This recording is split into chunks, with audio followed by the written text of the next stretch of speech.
Continuing Trews Politics Week, we're going to analyse the Greens a little bit, because you know what? All the time people go to me, Russell, the Greens agree with you and your policies, although my policies aren't actually my policies, they're just things that I've read on bits of paper. E.g., demand the US closes Guantanamo Bay. The Greens care about that. Abolish tuition fees. Obviously we think that. The Greens think it too. Scrap Trident. We think it. The Greens think it.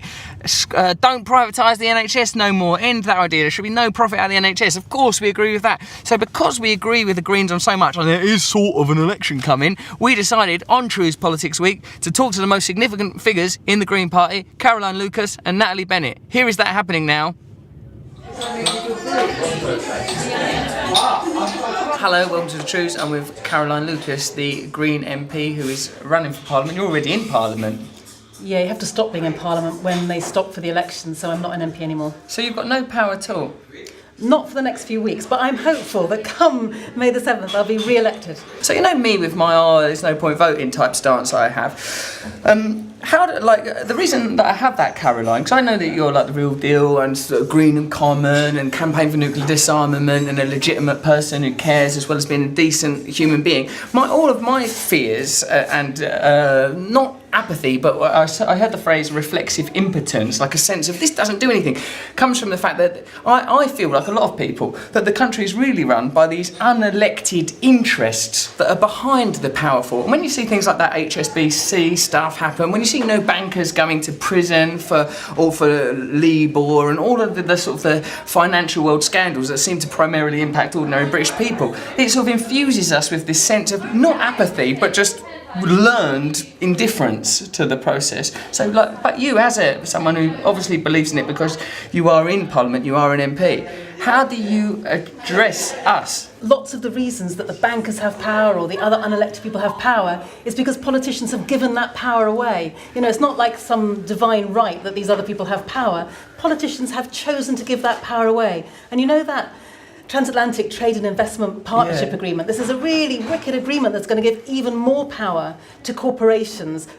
You've got politicians right now negotiating that away, saying, yeah, go on, set up a separate court system whereby private corporations can take democratically elected governments to court if they happen to think that one of those laws is a barrier to trade. This isn't happening just because the companies are bad, although many of them are. It's happening because politicians are perfectly happy to pass away that power. I think one of the problems is that those bigger international institutions are completely undemocratic. Things like the World Bank or even the World Trade Organization, even the EU, we want to have the democracy back to the members of the European Parliament, not with the unelected Commission, who currently have far more powers than anybody else. So sometimes it's absolutely right to have decisions made at a European level, let's say on climate change. You know, we need to have that kind of global agreement that the EU can play a key role in. But all of the institutions have to be democratic and accountable to us, the people, and that's what's missing at the moment. That's what happens. Typically these sort of federations or alliances, confederacies set up across the world, and then they're primarily accountable to corporate interests rather than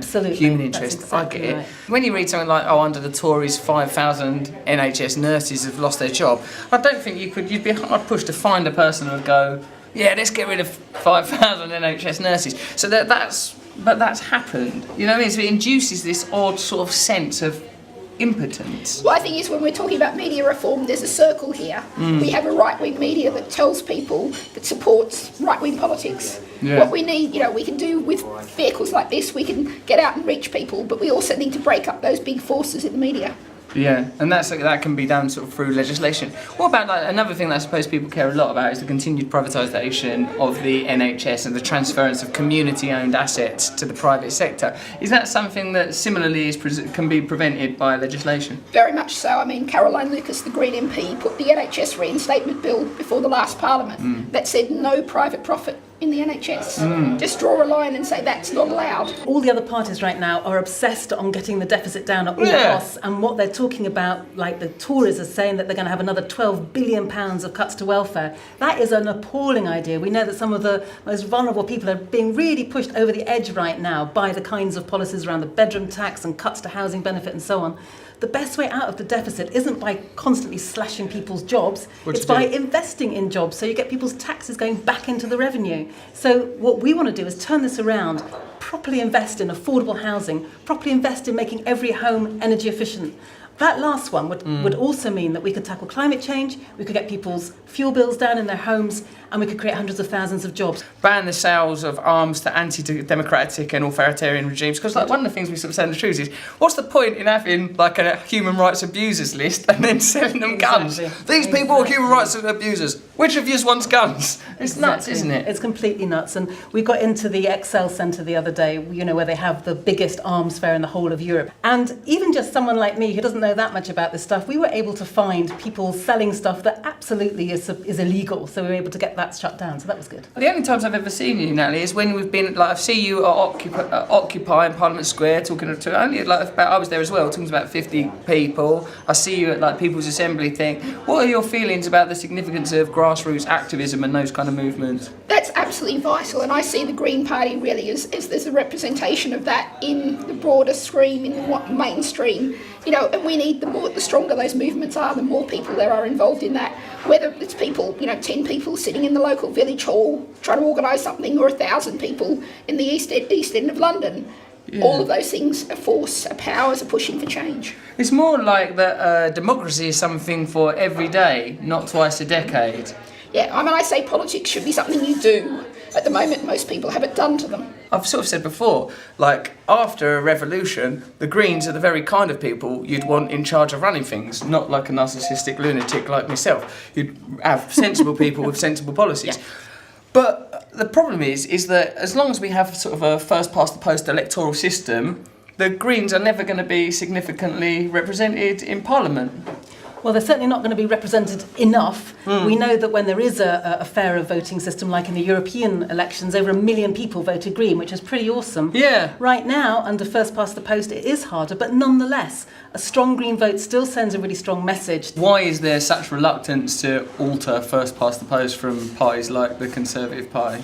Well, the problem is you've got to get the turkeys to vote for Christmas. Right. You have to get the MPs sitting there in their safe seats to say, yes, I'm going to vote not to have a safe seat anymore. But if you have enough of a push from civil society, enough of a drive from people saying, we want change, we've got to have change. And if you look at Westminster, the last significant reform in Westminster was women getting the vote. That was in 1918. We're about to hit the centenary.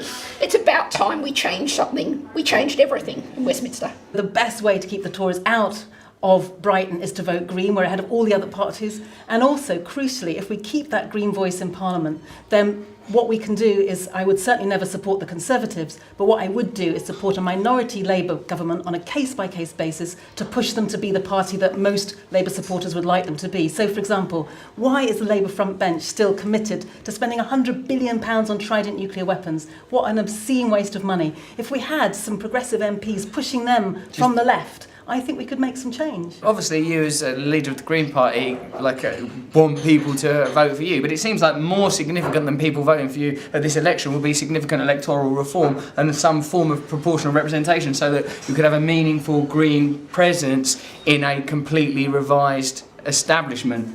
Exactly, and what we're calling for is a People's Constitutional Convention. Get a representative group of people from around the country, start with a blank sheet of paper, and say, right, what you, blank sheet of paper, what do you want? Nothing! Get out! Go and get some people.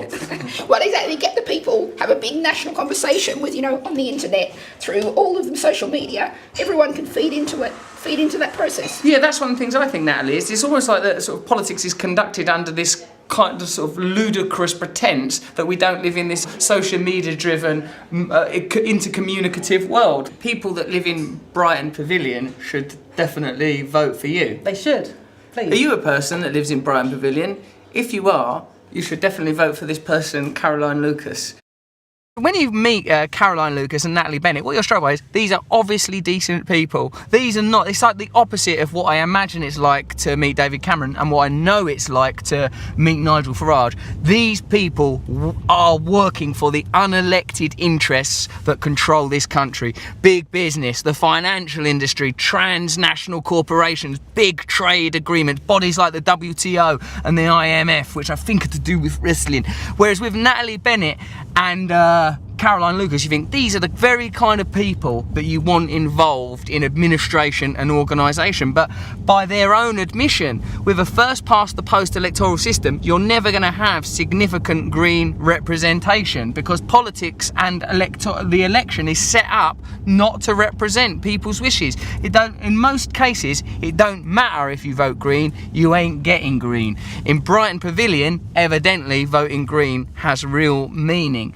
So what we're learning is, and what we've said for a while in some senses, is it's the system itself that's problematic. Even when you have decent people with decent ideas, getting those people into a position where they can legislate for those ideas, make real change, challenge the interests of the powerful, that's a really challenging, difficult, near on impossible thing to do due to systemic problems. So over Trews Politics Weeks, we'll continue to learn about that, and we'll report to you as we do. Subscribe here.